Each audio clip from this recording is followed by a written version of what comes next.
नमस्कार दोस्तों, आपका स्वागत है अलौकिक दुनिया में। आज हम आपको बताने वाले हैं कि देवाधिदेव महादेव ने सबसे पहले तांडव कब किया था। वह क्या कारण था कि देवाधिदेव महादेव को तांडव करना पड़ा। एक बार राजा दक्ष ने अपनी राजधानी कनखल में विशाल यज्ञ का आयोजन किया। उसमें देवों के देव महादेव व माता सती को निमंत्रण पत्र नहीं दिया। उधर कैलाश पर्वत पर बैठकर शिव व सती वार्तालाप कर रहे थे। उसी समय कई विमान कनखल की ओर आकाश मार्ग से जाते हुए दिखाई पड़े।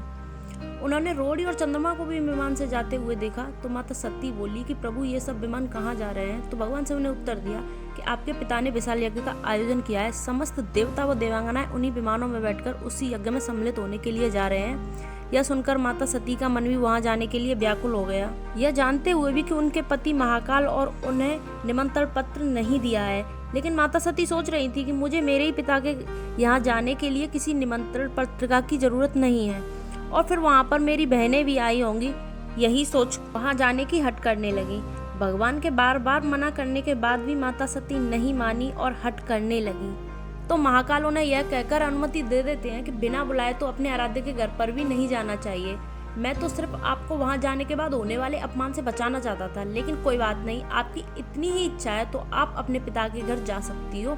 यह कहकर देवों के देव महादेव ने माता सती के साथ अपना एक गढ़ भेज दिया जिसका नाम वीरभद्र था। माता सती अपने पिता के घर बिना निमंत्रण के पहुंच गई। जब उनके पिता राजा दक्ष ने अपनी पुत्री सती को देखा तो उनकी उपेक्षा की। वो घर में किसी ने भी माता सती से प्रेम पूर्वक वार्तालाप नहीं किया। राजा दक्ष ने कहा कि तुम क्या यहाँ पर मेरा अपमान कराने आई हो। अपनी बहनों को देखो किस प्रकार सुंदर वस्त्र आभूषणों से सुसज्जित है और तुम्हारे शरीर पर मात्र बागंबर है। तुम्हारा पति शमशानवासी और भूतों का नायक है, यह तुम्हें बागंबर के अलावा दे ही क्या सकता है।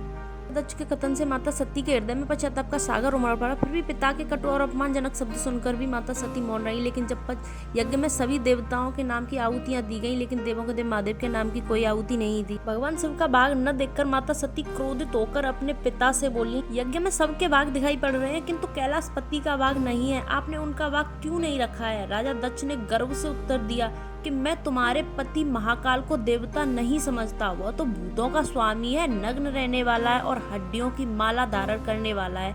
वह देवताओं के साथ बैठने के योग्य नहीं है, उसे कौन वाग देगा। और देवों के देव महादेव के बारे में अत्यंत घृणित शब्दों का प्रयोग किया।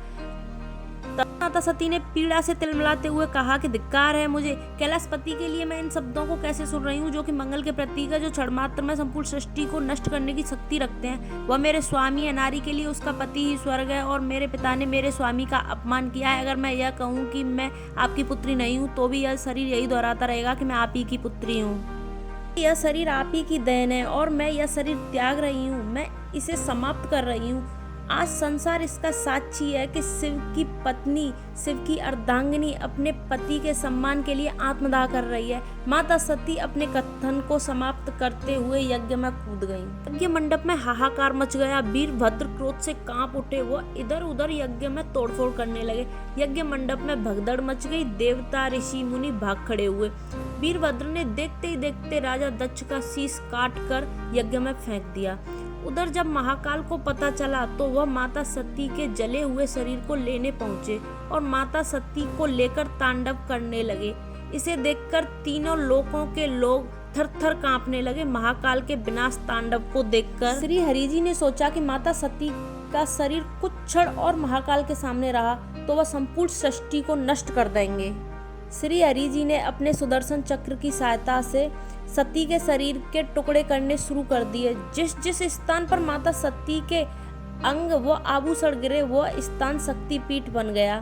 माता सती के जले हुए शरीर की कुछ भस्म महाकाल के हाथों पर रह गई तो महाकाल हैरान हो गए और उन्हें लगा कि मेरे पास इस भस्म के अलावा और कुछ भी नहीं है, सती की निशानी। और फिर उन्होंने इस भस्म को अपने शरीर पर लगा लिया कि वह सती को अपने आसपास अपने साथ महसूस कर सकें।